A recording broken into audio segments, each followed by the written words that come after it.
ขณะซี่น้ำระดับชาติเคลื่อนไหวสุกโยและติดตามเวียกงานการเดินสำรวจพลเมืองและที่อยู่อาศัยทั่วประเทศครั้งที่ 5 อยู่นครเมืองจันทร์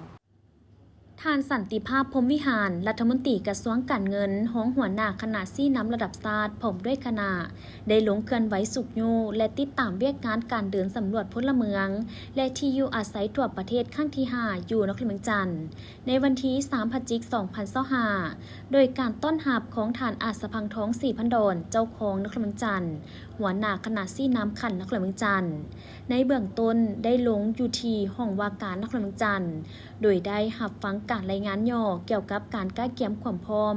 และข้อยุ่งยากของเวียกงานการเดินสำรวจพลเมืองและที่อยู่อาศัยครั้งที่ 5 อยู่นครเมืองจันทร์จากทานนางบัววอนสุกละแสงหัวหน้าแผนกการเงินนครเมืองจันทร์ห้องหัวหน้าคณะซี่น้ำขันนครเมืองจันทร์ในนั้นภายหลังที่ได้มีข้อตกลงว่าด้วยการแต่งตั้งคณะซี่น้ำระดับชาติและหัวหน้าคณะขันแขวงเกี่ยวกับเวียกงานดังกล่าว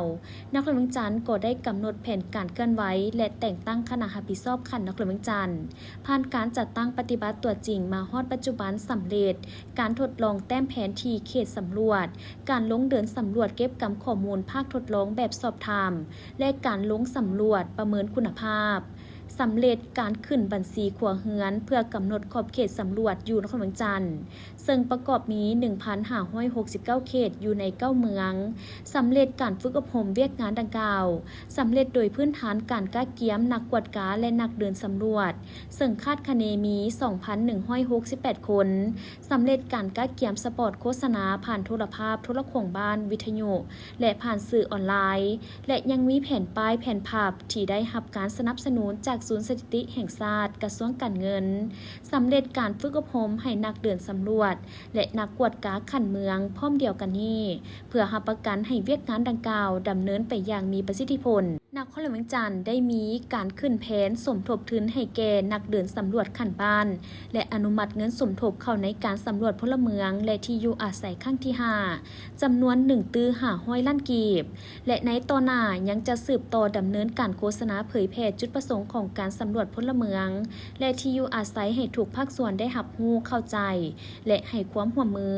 พร้อมดำเนินการเก็บกำข้อมูลสรุปประเมินผลเพื่อรายงานต่อคณะรับผิดชอบให้สำเร็จในท้ายปีนี้ในการลงครั้งนี้ยังได้รับฟังการรายงานโดยย่อเกี่ยวกับเวียกงานดังกล่าวของคณะซี่น้ำขันเมืองจันทบุรี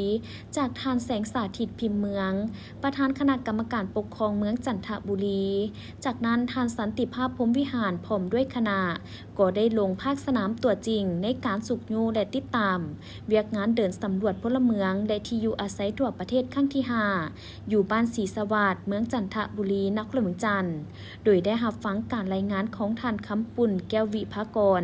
ในบ้านดังกล่าวแห่งฮู้ว่าบ้านศรีสวัสดิ์มีเขตสำรวจอยู่4เขตที่ศูนย์กลางได้กำหนดให้พวกเขาได้จัดตั้งปฏิบัติเวียกงานการสำรวจโดยการประกอบส่วนด้านบุคลากรขันบ้านไปเข้าร่วมฝึกอบรม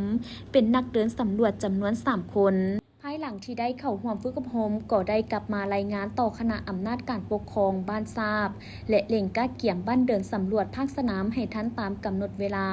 พร้อมทางได้นำเอาเนื้อในจิตใจของการสำรวจพลเมืองและที่อยู่อาศัยขังนี้พันขยายโฆษณาเผยแพร่ให้ประชาชน